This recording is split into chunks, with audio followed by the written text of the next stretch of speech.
like that you get a little banter. How do you want me to introduce you? However you like. I did a little stalking and I was like, see, I would just go Ross from Bangin Sangas, and then there was like a link on your bio, and then it went to, I think, your personal page, and then it had like Chief Sandwich Officer. I was like, I fucking love that. Why specific to sandwiches though? It started mainly because I wanted to have my own deli because I've got a background in hospo. It was only a short period, like 2-3 years. But then I had a bakery during lockdown as well, like an at-home bakery. At home? Yeah, so during lockdown, because I've got a baking background, I started up a little kind of wholesale business to all of the cafes in the local area because a lot of them couldn't get their produce. So then... Were you in Melbourne? I was in Melbourne at the time. Okay. Yeah. And I had a melee oven, like big baker's oven, luckily in my kitchen. So I was like, I might as well use it. And then I started making all these like treats and stuff like that. I had about 10 cafes, something like that. Brilliant. What's that, sorry? That sounds brilliant. Yeah, it was good. Yeah, it was good. But the problem with that was it wasn't making any money. And I still had a full-time job at the same time. So I was working really long hours. But I always wanted to go back to doing food in some capacity. And I'd always wanted to do like a deli or like a food van when I was younger. And then, it kind of spiraled into what it is now just by accident because it started as research for finding out what's good, what's not, and then we'll open our own, and then it became what it is now, which is kind of just crazy, really. Would you... God, I'm jumping here. I had it all planned out, but now I want to know, is the plan in the future to possibly like keep going down this path, or is it to actually have a place? I think when it started, that was the main goal, to have my own spot. And now? Now it's not. Okay. I was going to say, because your personality is, it's quite unique. Oh, thank you. So I could not imagine you in one location, just unless it was like your business that other people were working in it. But one of the reasons, well, firstly, thank you for being on. We've just kind of gotten into it. But one of the things that really stood out to me was, just how, like, you've got this really influential, inspiring nature to you where firstly, you're the type of person that people just want to be around. Okay. Like when I listen to you and the way you speak, you're just so fun and engaging. And I'm like, I want to be that guy's friend, right? But then at the same time, you can see through little bits that you put out there that there's so much more to, there's so much deeper. You've mentioned little things like, with your ADHD. I do remember, and correct me if I'm wrong, at one point I remember you saying something about an eating disorder and all of those things. I've got a counselling background, so I know that all comes from a much deeper place. So I'm, really excited for this. I didn't know it was that type of podcast, so can I back out now? You can't, you're going nowhere. They've locked the doors. Okay, cool. Let's do it. Where do we start? So I want to start because you're from the UK. I am, yes. And so you've been here for how long? It's nearly 9 years now, so it's like 8.5. So you're here to stay? Oh, forever. I have my PR now. So, yeah. Great. Yeah. So so congratulations. Thank you very much. When did you get that? Like a month ago. Okay. Like so, wow. So it takes that long? Yeah. Well, it's taken nearly, I think, 13, 14 months, something like that. It takes a long time. But I applied for PR twice.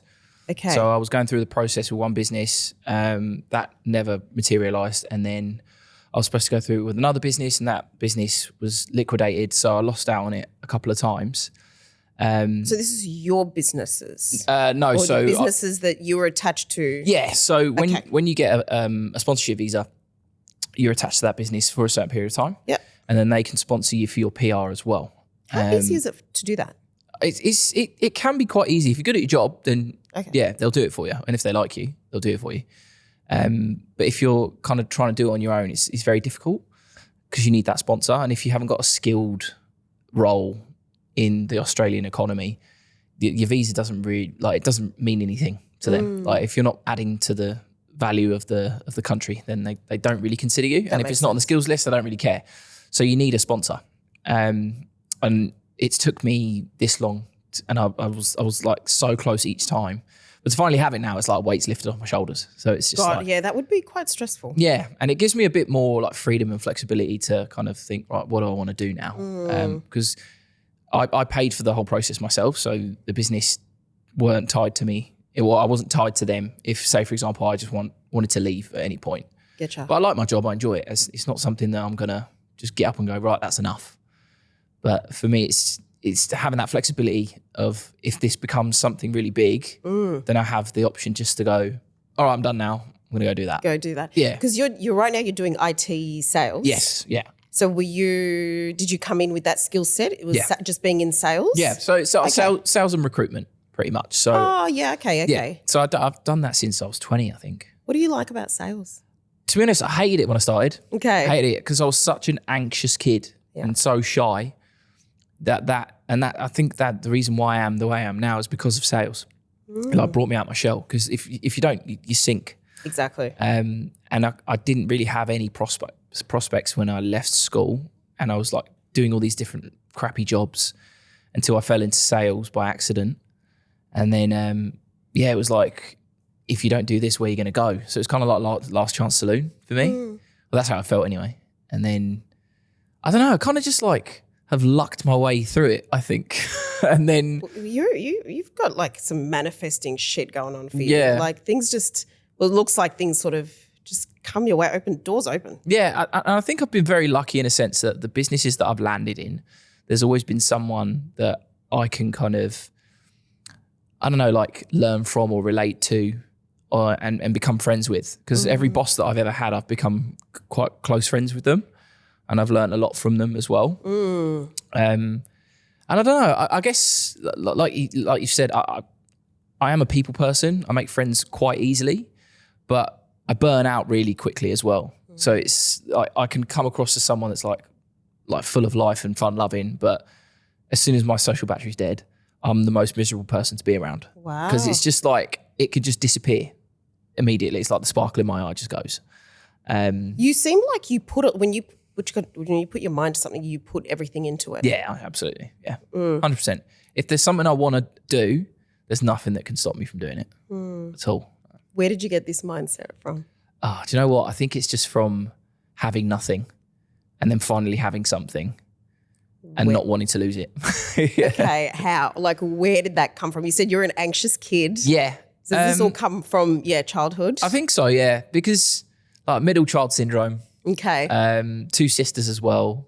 So, one older. How much was the age difference? So 2 years for the older one and 7 for the younger one. Okay. So, yeah, but I guess for me, like growing up, I don't know, I was always shy around other people. I always felt safe in front of my own family, but on the outside, I didn't feel comfortable. I was bullied quite a bit when I was a kid as well. I used to get in fights quite a lot when I was younger as well. What were you bullied for? I can't really remember, but I remember getting like viciously bullied by a couple of kids in school. And to this day, like I've been bullied pretty much from like, I think you call it kinder here. Is it kinder? Yeah, from kinder. So from about 4? Yeah, to high school. And then from high school, outside of high school, even being bullied by like close friends, which they... Wow. Yeah, but in the UK, it's kind of like the culture to bully each other. Okay, wait. So between like guys? Yeah. Well, So guys girls? and girls. Guys and girls. Oh, girls, It's okay. like it's covered up as banter in a way. Okay. So did you take it though as bullying, or did you take it as banter? At the start, I felt like it was banter, but then when you put like they take the rose tinted glasses off, and you're like, they're actually taking the piss out of me now. Like it's not funny anymore. Like I'm sick to death of you constantly bringing these things up and making me feel like this at your own pleasure, because it's very much like I would get targeted by the group that I was in. But they're quite happy to have me there to take the piss out of me. But when it gets to a point where there's like a big event on or something like that, like I would never be invited. Like I'd find out that they were doing stuff that I would really want to go to, and I'd just be sitting at home on my own. So it's like, and look, I'm kind of forgetting about the people that have been there for me as well. But I will always remember the times where people just made me feel alone. So now I'm in a place in Australia where I don't have that anymore. Like that's behind me. So I'm now in a space where I feel happy and I don't want to lose that. And now I'm doing something that I really enjoy. I'm not going to lose that because I've never had it before. So it's like when you have something you never had before, you do everything you can to keep it.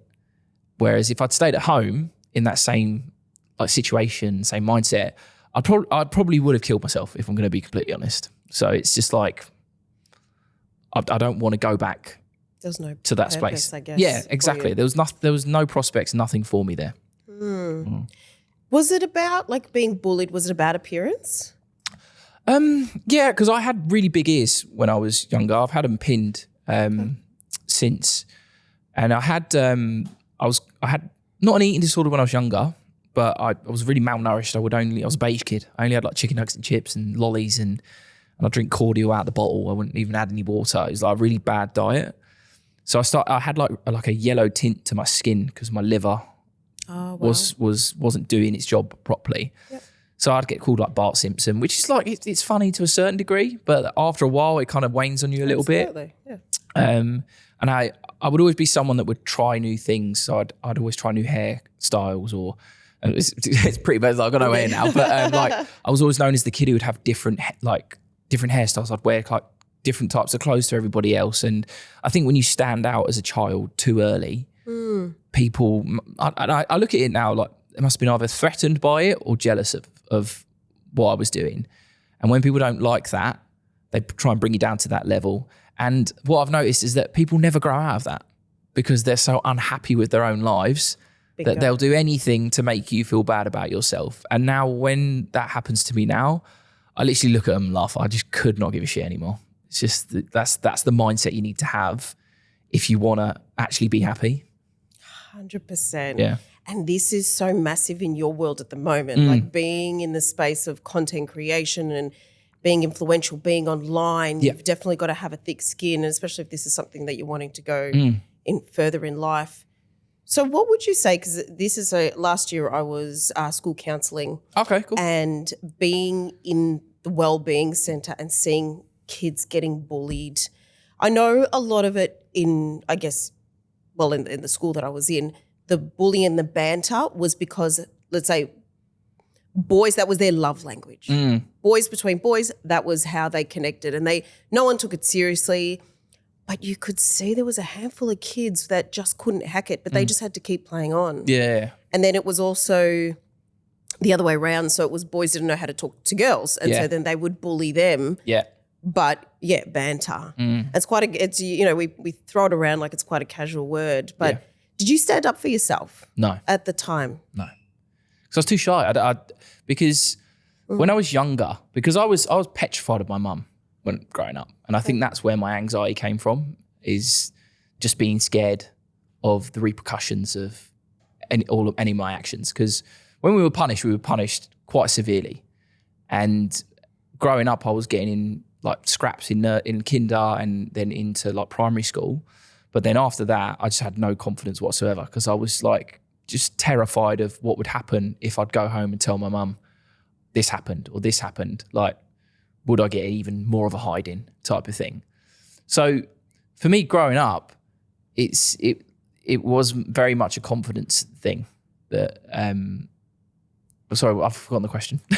So yeah, well, I guess when you were, like we were talking about, well, let's go like relationship with mum. Yeah. So being scared of standing up for yourself. Yeah. In terms of, confidence, you kind of went home. I guess you were living in anxiety. Yeah, pretty much. In general. So let's say you'd go home, there's no way you're going to tell her what happened at school. No. Was she really strict on you, same with your sisters, or did you have a different? So this is the thing. It's really funny you say that because Steph got it the worst, my oldest sister. Eldest? Okay. She was meant to look after everybody? Yeah, well, not necessarily look after everybody, but like in terms of how they disciplined her, she got the brunt of it in terms of old school English parenting, how they were brought up type of thing. Then I came along, I didn't get it as bad. And then Nicole came along and she was the princess. Like I don't think they laid a hand on her ever. So we got a lot of tough love growing up. Steph got it the worst. Okay. And she had a phase of rebellion like we all do, but hers was chaotic. Like I've never heard or seen anything like it in my life. But then I had that phase as well, which was just a putrid time in my life, and then set me on a massive spiral elsewhere. But I guess, I was just constantly living in fear throughout my childhood, I think. And I've seen counsellors and professionals about it and spoken about it at length, really. And I don't have anything against my parents at all. Like, it's like they're just doing the best that they can and the only way that they know how. So who am I to hold that against them for the rest of their lives? And to be honest with you, it's made me funnier because I can actually I can laugh about it now. So it's but back then I really resented them. And your dad too? Yeah, because my dad just I didn't really have a relationship with him, really. Like, I felt like a burden a lot of the time because growing up, because I was so shy and so anxious, I had no confidence. I was an athlete in school, like in kinder and primary. I was one of the fastest kids in the whole county. Really? And I was good at everything. But if it came under like an area of pressure or I had to perform in front of people, I would just crumble because I just didn't feel confident enough in myself. So with soccer or football in the UK, we call it, I was rubbish when I was a kid because I had zero interest in it, but my parents would take me and try and get me to integrate, make friends, that type of thing. And I didn't enjoy it. I didn't like it, but they would force me to go. But I could see them on the sideline all the time. And I don't think they know this, but I could see them just like, why are we fucking here? Like you could tell they didn't want to be there. So then that makes me think like, well, do they care about me? Or is it just like, why are they bringing me here if they don't want to be here? It doesn't make sense to me. So I actually hated football and soccer until I was like 16, 17, just purely because of that, because I was probably the worst player in the team. I used to get bullied at football because I was so bad. And it wasn't until I grew in confidence in myself that I actually got really good at soccer. Oh, really? Yeah, because I'd found my confidence and I found, it's all right. And I'd found like a way of playing that suited my athletic abilities. And then I wouldn't say I was amazing, but I was leaps and bounds ahead of what I used to be. And I think I surprised a lot of people when I started getting quite good at football. So and I look back at that and just think, if I had the confidence at that age, my life could have been so different. But then I wouldn't be here, so it doesn't matter. Yeah. Yeah. Well, it's all I feel like these things are very strategically placed. Because how old are you now? 36. Okay, all right. See, I had similar childhood. Yeah. So beaten to the shit by my mum. Dad wasn't really around because of, I guess my mum was very influential. So I kept dad at a distance because I didn't know any different. And I'm exactly the same mindset as you, because now my mum, she's just being the best that she knows how. And I think being a parent now, like, you realise that they don't know anything different to us. They actually are just doing the best that they can. Yeah. And we have this expectation where parents are meant to be, like, they're just meant to have it all together. But they don't. And the thing is as well, I don't know if your mum was the same as mine, but if they'd done something to you, they'd got it, or I got it worse than you. Like, you're lucky to get. And it was always like a competition. It's like, well, my mum had a worse life than us. She was like, you get everything you want and all that type of stuff. And I was like, yeah, but we're not happy. Yeah. Like, you don't make us happy. Yeah. Like, I'm scared to come home after school. Like, I don't want to come out of my room because I don't want to socialise with any of you. And then for, I think, a period of like 7 years, I don't think I spoke to my parents. So it's just like, it makes you think, if they'd kind of nurtured me in a way that made me feel more confident, like they did with my sisters, how different my life probably would have been. Yeah. What is a lesson that you learned from your mum without her telling you? Yeah. Sorry. Time it's all done. Yeah. That's dangerous. That timer needs to be on because I'm really in this. Yeah. What's one lesson that I've learned? A lesson that you've learned from your mum. To be honest, there's some attitudes that my mum has towards life that just baffle me. She's ruthless in terms of just cutting people out of her life, which I used to do quite a lot. Like if people weren't serving me as I wanted them to, I'm like, well, fuck you then, get out of my life. And then I had no friends. So it's like, I think one thing I've learned is that just don't give up on people and don't set an expectation for someone that they can't fulfill because you're making it up in your head. I think that's one thing I've learned from my mum, definitely. Yeah. Love that. And dad? I think my dad, because my dad's really shy. He's quite a quiet person. Okay. So I think I've definitely learnt to be more social because growing up, I never really saw my dad with friends. We'd go to golf and I'd be his caddy for him at golf. But that was the only time I ever saw him socialising with friends.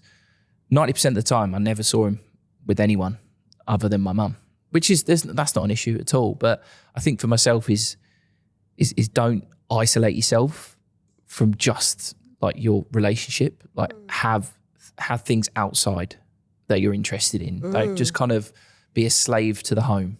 Like actually have a social life, have things that you can go out and do. Like I've got no issue with people and their partners just like, it's me and my girlfriend, we're literally like thick as thieves. Like we can't live without each other, but we also have things outside of the relationship which we're interested in and we do and keep us at. Like I think that's one thing, is have a balanced life. I agree. Because I think relationships are partnerships. I think we use the wrong word. Yeah. And when you look at things like a partnership, it's like if you were in business together, you're doing things side by side. You can be together and do things, work on things together, but it's definitely Yeah, you need your own space. You do. Even though we hate leaving each other, we come away and it's just like, no, I'm glad I did that. That's really good.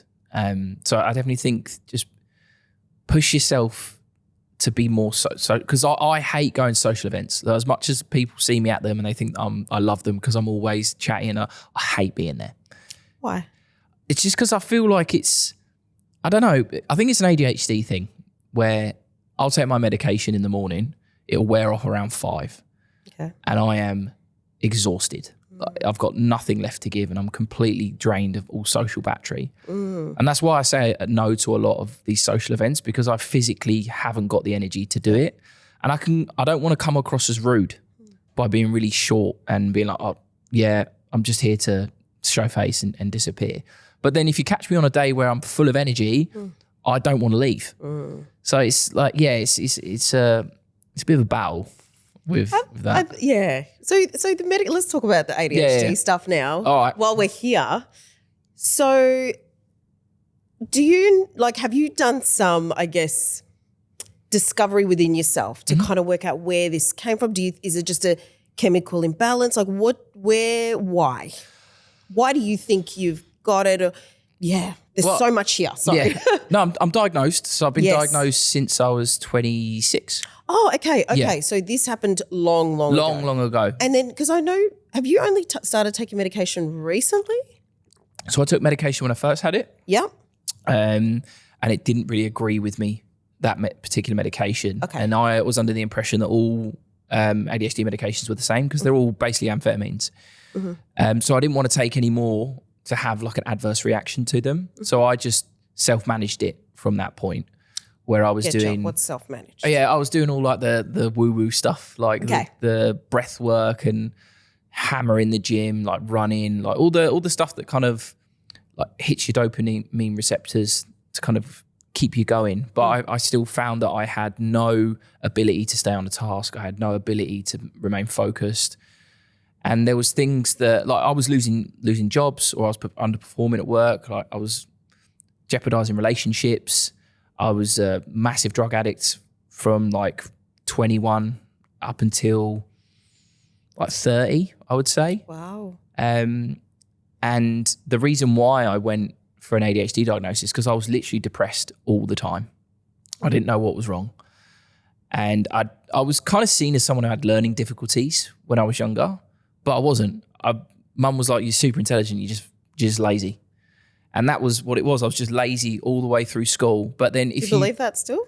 No, I'm not lazy. I know I'm not lazy. Like, and I've noticed now taking my medication, I'm not lazy at all. It's something wrong with my brain. It's you grew up with fear. Yeah, exactly. You grew up with fear, and as kids, that's not how we're designed. Yeah. We're not meant to be like that. And it can fuck you up. Yeah, 100%. And yeah. So give me a bit more of like detailed things that you noticed about. So when you say you couldn't focus, so what did that actually look like? Let's say you had work in front of you. Yeah. So say, for example, I've got my laptop up at work and I'm looking at a spreadsheet of, 30 people I need to call. I'll look at that spreadsheet for 30 minutes and I'll be like, where do I start? Do I start at the top, start at the bottom? And then I'll go to pick up the phone and I'll be like, oh no, but what if they say no? And you try and convince yourself not to do certain things. And then 45 minutes has passed and I haven't done any work. But then I'll take my medication in the morning and then it's like, right, we're doing that and we're doing this and we're doing this. And before 12 o'clock, I've done everything I need to do before the end of the day. So in terms of micro skills, what the medication does versus what it doesn't is it actually just makes you, so take that limited belief out of the way and it takes any kind of fear. Yeah. And then you go, this is the job and this is what I'm doing. Yeah. And it also like, I see a lot of TikToks about it where it kind of visualizes what it's like taking your medication and it's like all this noise going, rah, rah, rah, and you're like, and it goes, boop. It's just empty. Like it just, and you can, because with ADHD, it's almost like you got like sonar hearing. Like you can hear everything that's going on in an office or on the train. Like if I'm not on my medication and say, for example, I'm at a cafe reviewing something, I can hear what everyone's saying, like in that cafe specifically. And I'll be talking to the owner and I can hear what they're talking about behind me. And then when I'll be walking down the road, it happens all the time. People are like, oh, it's Bangin Sangas. And they're whispering, I can hear you. Like it literally, your hearing is so acute, you can just hear everything. As soon as you take this tablet, it's like all the noise disappears. And it's just, it keeps you like, it's like, you're like that in terms of like what the horses have when it's like you're just so focused and honed in on what you're trying to do. It's fascinating. And I notice such a difference between being on meds and not being on them because I'm forgetful, my time management's really poor, but then I'm literally like a machine when I do take them. And I know that's probably not healthy to do. And I don't take them all the time. I take them Monday to Friday because I want to be normal at the weekends. Okay. Oh, wow. Interesting. Because your appetite, it affects your appetite as well. Like if I take my my tablets, it's like I'm on what's that injection everyone takes? Ozempic. Ozempic. It's like Ozempic. You're just not hungry. Like for 12 hours of the day, I'm not eating anything. Oh, so wow. It's interesting. It is interesting. You know, I'm, again, being in the counselling space, actually I'm going to probably say nearly 1 out of 5 people will say they don't think they have it. And the other 4 will say that they know they've got it. They're just not diagnosed. Yeah. And I sit there and I know we've got now a label for it. Like I'm 42, so I guess we're not. You're 42? 42, yeah. Fuck off. Yeah. Sorry. I'll take that as a compliment. Yeah. So we kind of grew up around the same time, but we, you know, it's around like when we were younger, nobody heard of ADHD. No. And now everyone's self-diagnosing ADHD. Yeah. And I sit there and I wonder because I've done a little bit of research on it, but like, dopamine hits and what we're seeing online and all of that, you know, we go online and we've got a million emotions that are happening at once with every flick. And then I go, is it that we are, and I'm not questioning, definitely not questioning, but I love the banter. Yeah.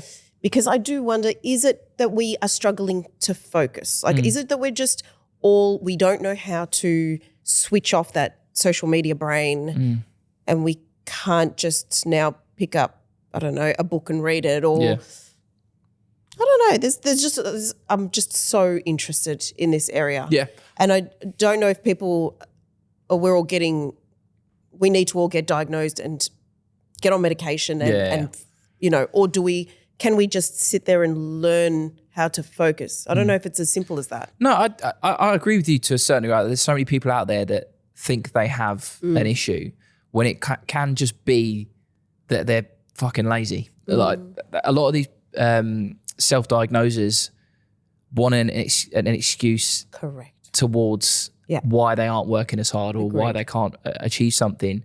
Now, I've had issues growing up with my behavior and my attitude to work and things like that, because I couldn't focus, that type of thing. Like, so this has been since I was like a child, where there was not really a huge ADHD problem. Like, and then when I got diagnosed, doctor was like, this is one of the worst cases I've ever seen. Whoa.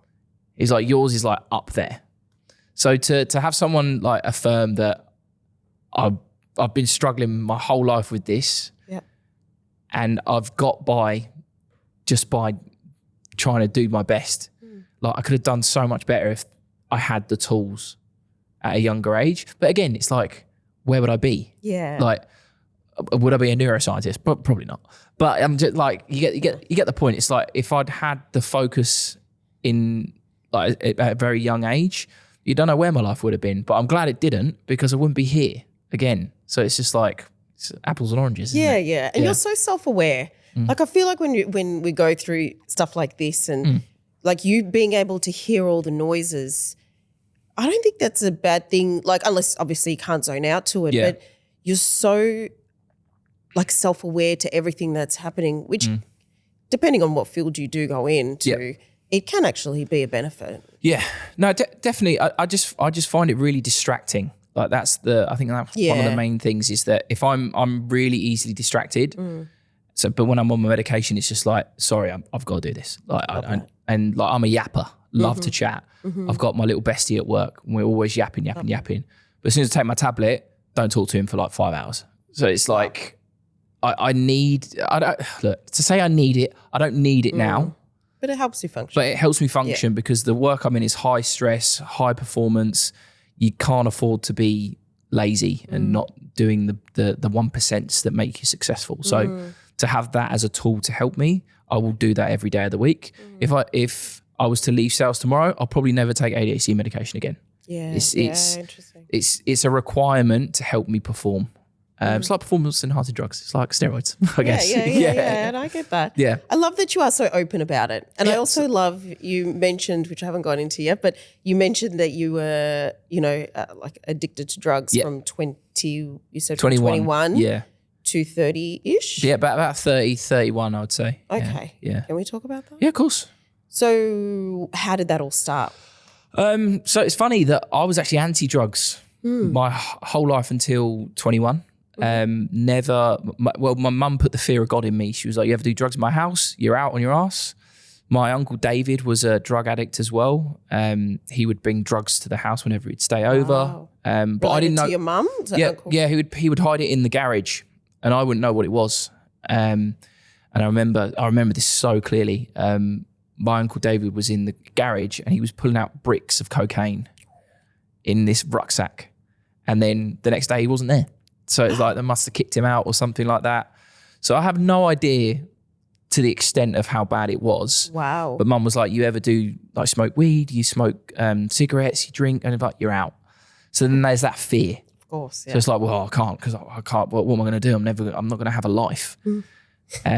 So then I started hanging around with lads that would go out and drink and party and do like MDMA and all that type of stuff. And I'd be very anti stuff like that. I can't remember what exactly happened. I think I might have been sacked from one of my jobs, and I had just had a really stressful day. And we were going out as like a group of 4, and these older lads were known to do a lot of cocaine. And they were like, "Oh, we've left one on the table for you in there." And I was like, "What are you talking about?" I was like, "Oh, we've left that for you." I was like, "I don't know what to do." So I did it, and it was like euphoric. I was like, oh my God, this is amazing. I've never felt like this before in my life. And then I've got this dopamine rush for about 4 hours, and I'm hammering around the local town, just yapping to everyone. I never felt so confident in my whole life. Wow. Next day, I was like, oh, I feel awful. So then from that point, I was chasing that feeling for the next however many years, 10, 11 years. And you would have been so vulnerable as well at that point. Yeah, because then as soon as I did it, it was like, right, how do I get more of it? Are those boys that came last time going to be there? Because I know they'll have it. Because I had no idea where to buy it from. I had no idea where to get it from. And I would basically just wait for nights out with those guys to then keep doing it. So then I started getting my own money and working different jobs where I was actually earning some decent coin. And then I was like, oh, where do I buy it from? So then started buying it and kept doing it. And then it got to the point where I was selling it. And then it got to the point where I moved to London. I was selling it in London, but then I was doing a bag of Coke before lunchtime, having panic attacks at work because I'd taken too much. So it was a terrible time, that addiction. Like it nearly did kill me. I nearly jumped off a bridge when I was like 27 because it just consumed me. What made you not jump off that bridge? It was weird. It's like I was in Clapham Junction. That's where I was living at the time. I was living on my own, didn't really have many friends at the time. And I was just literally, yep. And I was just, where was I? Yeah, I was just sitting at home. I think I was drinking Jack Daniels. I think that's what I was doing. I was smoking a joint as well. And I just was really unhappy. I was just like, I've got no friends. I don't speak to my family anymore. Like my friends from back home don't even talk to me. Like, what's the point? And there's like a bridge on this train track that's on Clapham Junction. It's like a main train station. And I would always walk past it and just look out. And the fast train comes through on that track. So I jumped up on top, sat on the ledge, and I went, I'm just going to jump. Oh my God. And then you have like that moment where they say before you die, like life flashes before your eyes. I didn't really have like a flash before my eyes, but I had like a moment where, because I've got an autistic nephew. He's like 11 now, but he was about 2 at the time. And me and him were like as thick as thieves. And then I had this like image in my head where he asks my sister, where's Uncle Ross? And then I just burst into tears. And then I pulled myself off and I was like shaking. And I went back into the house and I threw all the weed that I had in the bin. I emptied the bottle out into the sink. I was like, I need some help. I was like, there's something wrong with me. And then I went to a counsellor the next day. Well, I rang a counsellor the next day, spoke to her, went and saw her, went on like this NHS health plan. That was like, you got ADHD. Like you're fucked. Like this, like your ADHD is through the roof. And I was like, so then helped me, go through that process. And then I went on the medication. It didn't really help. It actually made me worse. Like made me suicidal. So I stopped that. As in like antidepressants, you mean? No, it was more so a Ritalin. Have you heard of Ritalin? For ADHD medication. Yeah. Okay, yes. So I tried that. I've heard that's a big. Yeah, it's hectic. Like it was like, I felt like a really nervous dog. I was just shaking all the time. And I remember I had a breakdown in the middle of work because I just started taking Ritalin. And I think I was weaning off the drugs as well. So I was like in that withdrawal mode as well. And I was typing on a spreadsheet and I had like this massive spreadsheet of like 300 people that I needed to take care of. And I was like getting overwhelmed with all of the work I was doing. And I just started gasping for air and then I collapsed. And then the ambulance was like, oh, have you taken any drugs today? I was like, oh, just my Ritalin. And I was like, have you taken anything else? And I was like, I did half a bag of Coke this morning. And they were like, right, okay. So again, it's like trying to identify what the problem is, but at the end of the day, the problem was myself. I was making all the wrong choices. And the choices I was making was because of the people I was surrounding myself with. Everybody that I hung out with would do drugs during the day or during the week or go to the pub after work. And it didn't really serve me at all. That's not who I am. I don't like drinking that much. I only used to drink to impress people. I would only drink to make friends, but I was making the wrong friends. And it gave me habits that nearly ruined my life. So but then at the same time, it's like, if I didn't go through those situations, I wouldn't be appreciative of what I have now. And feel like and love life as much as I do, because I will never go back to that place I was before. And I never want anyone I know personally to go to that place. So whenever someone does feel like that, I'm the first person to call them. Because it's just like, you feel alone. You feel like you've got no one. And you don't want to reach out because you feel like a burden. So anyway, one off massive tangent there. Yeah. That actually made me really emotional because I sort of pictured myself where you were at and feeling like you had nothing, like there was no need to be around like that. Just that feeling is one of the reasons why I do these podcasts, because I just hate the thought of that anyone would feel like that, because we have so many people in our world that we can just reach out to and say, I need help. What advice would you give to somebody who is feeling like that? I think that the first thing, because when you're in that situation, you don't want to ask for help, is the first thing you do is you ask yourself for help. And the way that I did that is, I know journaling's a bit woo-woo and it's not for everyone, and people think that journaling can like change their life. I didn't really use it for that. I used it as a sounding board to get everything dark out of my brain. So I was like, write down 10 things you like about yourself. And I couldn't write 10. I can write 3 things. I was like, what do you hate about yourself? Literally pages and pages and pages and pages and pages. And it's just like, wow, I really have such low self-esteem. And that's when the self-awareness started to kick in. And I was like, right, okay. And then started looking into a bit more like, I know I don't want to keep saying woo-woo, but that's how I think about it. But like, there's a thing that I always say to people when they're trying to reprogram their brain is there's a couple of things you can do. First thing is you brush your teeth with the opposite hand. So you brush your teeth, if you're right-handed, you do it with the left because you're rewiring the neurons in your brain. Love that. And that's where you start. So you start the morning off by doing that. Then you dunk your face in ice water and you do that a few times because it helps with anxiety and it refreshes your brain, and dopamine, get a big kick from that as well. But then the next thing you do is you take huge belly breaths, like 10 of those, and you can do all this in like 5 minutes in the morning. And then the last thing you do is you look yourself in the eye, dead in the eye in the mirror, and you say you love yourself at least 10 times. And I know it sounds really cringe and stupid because like if someone said that to me in the space I was in before, I would have just laughed. But it makes such a difference.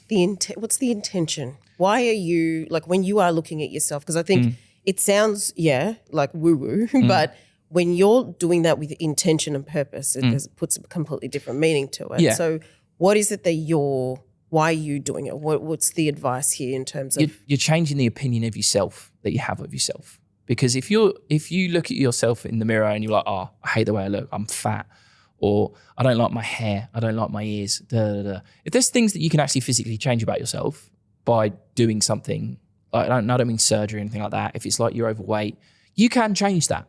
You can do something about it. But if it's something deeper and internal and you hate something about yourself, the first place you start is up here. And if you're looking into your soul, and I know that sounds pretty cringe because I honestly hate that stuff. Like it's so contradictory what I'm saying right now.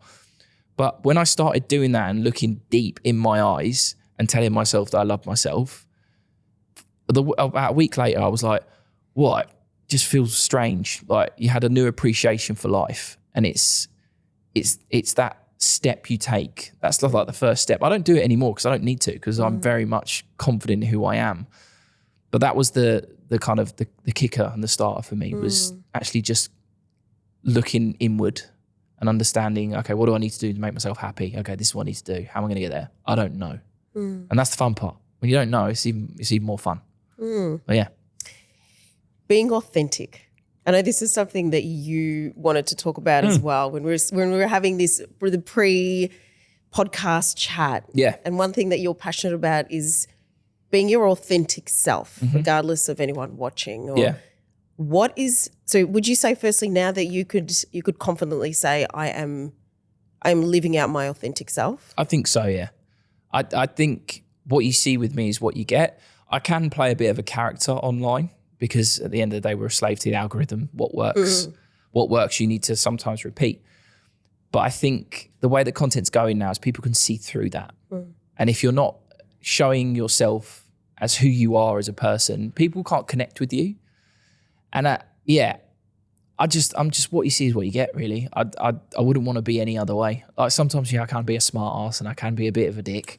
But it's just like, if you know me personally, I'm just trying to have a bit of a joke with you and things like that. I'm the first person to apologize if I've offended someone. So it's people only see a snippet of me online. And it's so refreshing to hear people change their opinion on me when I come on like pods like this because they see me in a different light and they get to know me on a more personal level. Yeah.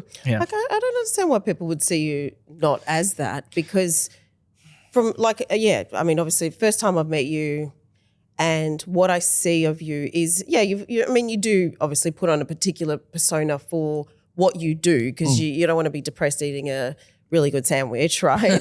But there is that character side to you, but you still come across, and this is because there's so many food reviewers out there, so many. Oh, it's loads.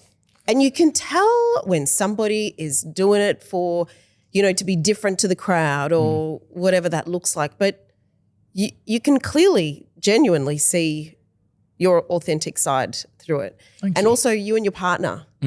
Like, and look at that cute little smile that just came out. Let's talk about her. Let's talk about her. Her name is Mel. Mel. Yeah, okay. Melanie. How did you guys meet? Instagram. This is so cute. The story's goodness. the story's so cool. Tell me the story. So I actually have known of Mel for about 2 years prior to us meeting. She's known by the girls I used to hang around with before I started dating Mel. And I found her Instagram and I was like, who's your mate? And they were like, oh, that's Mel, our tattoo artist. She's hot, by the I was way. like, she is hot as. Woo-ha, Yeah. gorgeous. Oh, so hot, like crazy hot. And I was like, right, I'm gonna add her. So add her. And as you do, like I've got this rule. If a girl doesn't add me back within a certain time frame, I'm like, she's not interested. I'm gonna unfollow her. Like, Okay. It's not like that. It's not my ego being bruised. I'm just not gonna waste my time. Yep. I'm not gonna wait for you to post a thirst trap and then jump in your DMs. I'm just not gonna do that. I follow for intent. Like I'm coming after my wifey. Yeah? So obviously I unfollow her, carry on with my life. I think a year and a half passes. I get out of a relationship. I think Mel gets out of one as well. And she adds me on both my social media platforms, so my Bangin Sangas account and my personal account. I was like, oh, this girl's keen. And then I was like, hold on a minute, I know this girl. I was like, it's that bitch. I was like, right, all right, obviously she's keen now, so let's, like, maybe she had a boyfriend. Yeah. Immediately, I waste no time. I'm in her DMs immediately. Love that. Yeah, and Mel's Wait. What was your line? So Mel's, this is the line. So Mel's actually like a well-known tattoo artist in Australia and worldwide. She's the most saved tattooed Pinterest hat. So there's like a Pinterest hand, like a tattoo sticker hand. It's the most saved tattoo on Pinterest. It's got like something like 16.7 million or something like that. So it's a big deal. Okay. So I just Googled Melatat and then saw that was the case. So I DM'd her and I was like, I've always wanted to meet the most tattooed hand or the most famous hand in the world. And then she came back, boom, straight away. And then it was just literally like, boom, boom, boom, boom, boom, boom. She had same energy, I'm guessing. Same energy. And that's one thing with not dating or relationships. If they're not matching your energy, fuck them off. There's no point in wasting your time because you don't want to get in that cat and mouse game of chasing someone who isn't actually going to give you the time that you want. Like I can't stand time wasters like that. It's just, okay, so when you started or when you first saw her or started messaging her, did you look at her as this is wifey? Yeah. I love this. Yeah. What was it about her that made you think that? When I visualize what my perfect woman would look like, it is Mel. Wow. Like, I love that exotic look. I always have. My mum was like, you're going to be with a brown girl. Yeah. And she's sort of like, you've always had like a love for kind of just anyone who's like tropical. Because my mum had a best friend who grew up in London from black family, and we've always been around the black community growing up. And I would literally be hugging all the girls and like just be obsessed with their hair and just like, and I think from that growing up, I've always had a love for women of color. I just have. So yeah. But in terms of just how she looks, there's not a fault on her at all. So then when I met her in person, she's even more beautiful in person. So it's just like, I got out of the car and like you had that kind of take your breath away moment. I was like, fuck, I was like, she's gorgeous. And that was the first time ever I'd been nervous for a long time. I don't get nervous ever. And I was like, oh, my hands are shaking a little bit here. I'm getting a bit agitated. And then, and the rest is history, really. Okay, so in terms of, because you guys have been dating for how long now? Be 10 months. Okay, Yeah. So we're still We're still freshies. Yeah. Because you're not engaged. No, not you're yet. But it's happening soon. Okay, Yeah. all right. Because I thought I saw something. No. Yeah, Okay. she tricked me. Okay. Yeah. Oh, well, was it a trick post? Yeah. Okay. Yeah. Okay. I don't. Anyway, talk to me about, because I find relationships now are so damn hard. Oh yeah. And everyone's looking at the negatives, and everybody's still healing and finding themselves and looking for red flags and yada yada yada. Yep. You can see the love with you too, like just through one post. It is beautiful. So when I just saw your smile then, fucking hell, I felt that. Yeah. What do you guys do if let's say you're in conflict? Okay. How do you deal with conflict? Yeah. Like when you're in this state? I think we're going to go off on a tangent here because I've been through some really difficult relationships, obviously starting with my mother and then going through finding the wrong partners, because everyone has to go through that. You're never going to find your first partner. It's very rare unless you're Christina and Mark. Yeah, that's it. Yeah. But I think if you are not ready to have the right person, you're going to fuck it up in any way that you can. So when it comes to conflict, I'm very much a very calm and gentle person with conflict. And it's very much like kind of like when your parent puts you on a step and gives you a timeout. It's very similar to that. I'm like, stop what we're doing right now. I was like, you go over there, I'll go over here. We'll come back in 10 minutes. Okay. Or it's like, right, I'm going to go for a quick walk. I'm going to come back and we're going to talk about it. And we've had one argument in the last 10 months. One. Wow. Yeah. So she functions the same, obviously, and she's cool with that. I think she appreciates like how gentle I am with her. And I don't ever really give her a reason to get pissed off. Yeah, I'm annoying. Like I'm a messy boy. I leave my mess everywhere. But it's not to a point where it's so aggravating that she'll blow up. I think with us, we trust each other very deeply as well. And that's if you don't have trust, there's nothing really there. There's no point. So I think for us, it's just like, if trust is broken, then I think arguments will start. Yeah, for sure. If it remains the way it is, then we'll be happy until we die. But then when conflict happens, I'll just treat it the same way. But if it's conflict that is so severe that I'm not conditioned to deal with, then I'll work it out. I used to be such an angry person as well. I have full of hate. So I would have such a temper. Now I'm so chill. So nothing really can piss me off anymore, really. I also think when you do find the right person, yeah, it's easy. You will change everything, change your whole persona to be what you need to be for that. Yep. And it's really beautiful as well, knowing your background and what you perceived love was growing up. So now you've like reinvented. Yeah.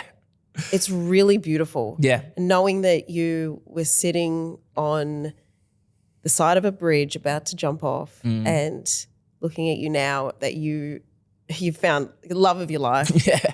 That you're in this space and people just adore you. Well, I don't know what you were saying before about people perceiving you as something different, but it's like good fucking on you. I am like, I don't really like to give myself too much praise, but I am really proud of myself to be where I am, because it's being grateful and acknowledging the journey. Yeah. And it's to completely leave home and start fresh somewhere new. And then 8 years later, I'm doing everything that I've ever dreamed of doing on my own. Like no one's really helped me apart. And that's bad to say because my friends have always been there for me, the ones I've made here. But I've done everything that I have now, I've done for myself. And that's what makes me really proud, is that I haven't actually needed anyone's help to do that. So it's very self-reliant. Love it. Yeah. Talk to me about, so let's say 2 years from now, you're content creating, you're doing your thing. What is that thing? I want to be on a streaming service. Like I want to be on like Netflix or Stan or something like that.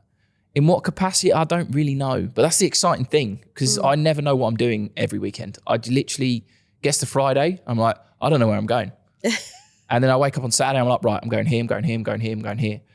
And that's why my content is so erratic and doesn't really seem to have much structure, because I am just having fun the whole time. And whatever goes out in the content, I've spent 4 hours trying to find sections that actually make sense, because I am all over the place when I do my content. So when you record, so let's say, what does the process look like? You find a place that you want to go to, then what?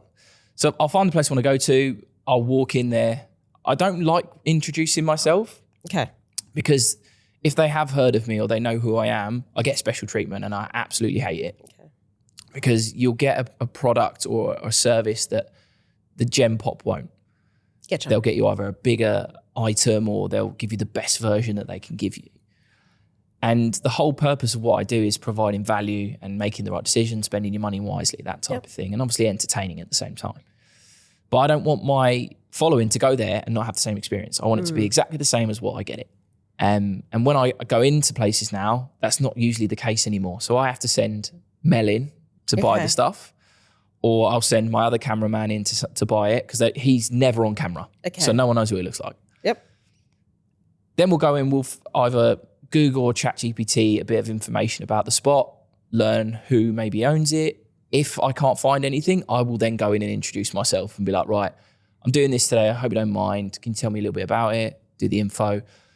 I'll fly for an introduction, which will take a couple of minutes. And then I'll just go through the whole process and literally just talk how, like if I'm watching a video, I'm like, right, what do I want to know? And I'll just say what's front of mind at that point, and then structure a video out of it. It's not rocket science, but I know if I did it with a bit more structure, I could do it a lot quicker. But then what's the fun in that? Yeah, no, God, no. And so you put the actual video together, like the little reels that you say you put it together? So I do. Oh, you're in IT. Oh, you're not. Are you in IT? No, I'm not really in IT. You just do sales. Yeah. So anything to do with the page where we go around and do reviews, because we don't get paid for anything like that. That's completely self-funded. I do everything.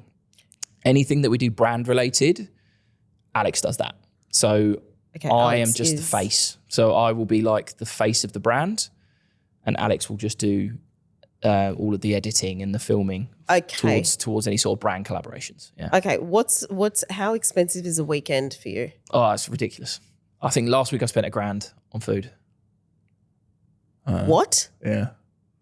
Like, do you eat breakfast, lunch, and dinner out? Like, is that literally I leave home about 5 o'clock in the morning. Yeah. I'll go, if I've got time, I'll go to the gym. If I haven't got time and I've slept in, I'll go straight out the door. And then we're finding breakfast. We're finding a sweet treat in between that. We're then getting lunch. Then we're going for another sweet treat. And then maybe we'll get some form of dinner. And then whatever happens in the evening as well. So I'm literally just paying for all this stuff. And look, every time I go, they offer it to me for free. And I always say no. Like, it would be lovely to not have to pay. Why? Why don't you just say, okay? But look, I think for me, it's, I think this is what dilutes the food reviewer market in Melbourne, is that everyone just assumes that you get it for free, and everyone assumes that you don't pay. And I go out of my way to show that I pay and I don't get it for free every single time, because I don't want to be labelled like all the other people that just get invited to go to things because they just want to eat free food, and they give an unauthentic video or a viewpoint on what that item is, because that's why the general public don't trust most food influencers, because they all fucking lie. Excuse my language. So I kind of really want to step away from that food reviewer title, because I feel like I'm so much more than that now. Fuck yeah, you are. I definitely feel I've got a lot more strings to my bow than just the Joe Blogs reviewer. Like, I go out of my way to put myself on camera. Yeah. I like to talk and involve myself with the audience as well, where most of these reviewers just film what's in front of them and you never know who they are. Or in the car. Yeah, exactly. Yeah, so it's just like, look, food reviewing is probably one of the easiest contents that you can make, but actually standing out is one of the most difficult things that you can do. And I think I've done a pretty good job of that. done phenomenal. The ego on him. Listen to him. No. I think it's important. We're so used to putting ourselves down. So I think it's important. We know we're doing good. Yeah. And I was the same with podcasting. I used to say at the beginning, no, I'm not a podcast. I'm just new to it. I don't know what the fuck I'm doing. But now I'll sit in this space confidently and go, I'm genuinely present. I'm here. I want to know what the fuck your story is. And if that makes a good podcast, cool. If not, I don't give a shit. Like, you know. 2 last questions because time is up already. Really? It is, I know. Wow, oh, fuck, I forgot the first one. Advice. So advice to somebody who would be starting in this space, no followers, but they're like, I want to get into content creation and I'm scared of people criticizing me and getting on camera and, you know, not knowing what people are thinking, all of that. Yeah. Advice. Volume. Just keep posting. And fail. Like the more you fail, the more you learn. So if you're posting so much volume of a video and then that one video does so well, why did that video do so well? Study that video. If it's a case of the pacing, if it's the case of the length, if it's the case of what the information is it because it's brand new and people are excited about it? Like there's videos I post that are places that people know of already, but they go viral. Why is that? Because the structure I have works now. But the problem I'm having now is that people are copying my structure and people are copying my blueprint. So now I have to reinvent myself again. Well, do you? Because no one can be like you. Well, this is the thing. It's just like, this is where people probably dislike me and think I'm talking out my ass. But I feel like I've made a blueprint of how to be a successful food reviewer because I've come out of nowhere. Like there's people who have been doing this long before I have, who have had massive followings, and I've amassed them. I've completely overtook that market, and I've just come from nowhere. So now I see Bangin Sangas coded videos all over the place now, and like that makes me feel really good that I've inspired people to make content like myself. But then it's like, fuck, I've got to come up with someone else now. So it's like, but that's exciting for me because if you're not evolving, you're just going to remain the same. You die. And if you look at my content year on year, it never is. It doesn't look the same. It's always changed. So for me, it's fail and volume. That's where you start. Love that. Yeah. Last question. I ask every person the same question. This podcast goes viral. Everyone sees it. What is one takeaway message that you want to give to anybody and everybody watching? That's a really good question. I think it sounds cringe and corny, but the moment you give up, the moment you lose. Just keep going. There's a visual representation that I see, and I have it on my desk at work where a guy is digging for diamonds, and there's a guy walking away because he's given up, but there's a guy above him that keeps digging, and he's literally about to hit the diamonds. Like you don't know where it's going to get good. So if you keep going, eventually something's good's going to happen, and then it's going to change your life. So, and I'm a testament to that. So, I fucking love it. That was gold. Yeah. That was a mic drop. Yeah. I think we're done here. Mike's. We are done. Thank you so much. Thanks for having me. You're incredible, and I hope we do this again in about a year's time. Okay. Booking you in. Yeah. Because I want to hear the updates. All right, cool. Well, me and Mel will be married for sure. So I'm going to have to get her on as well. Yeah, absolutely. Mrs. Sang. Love that. Cool. Thanks for having me. Thank you so much. Appreciate it.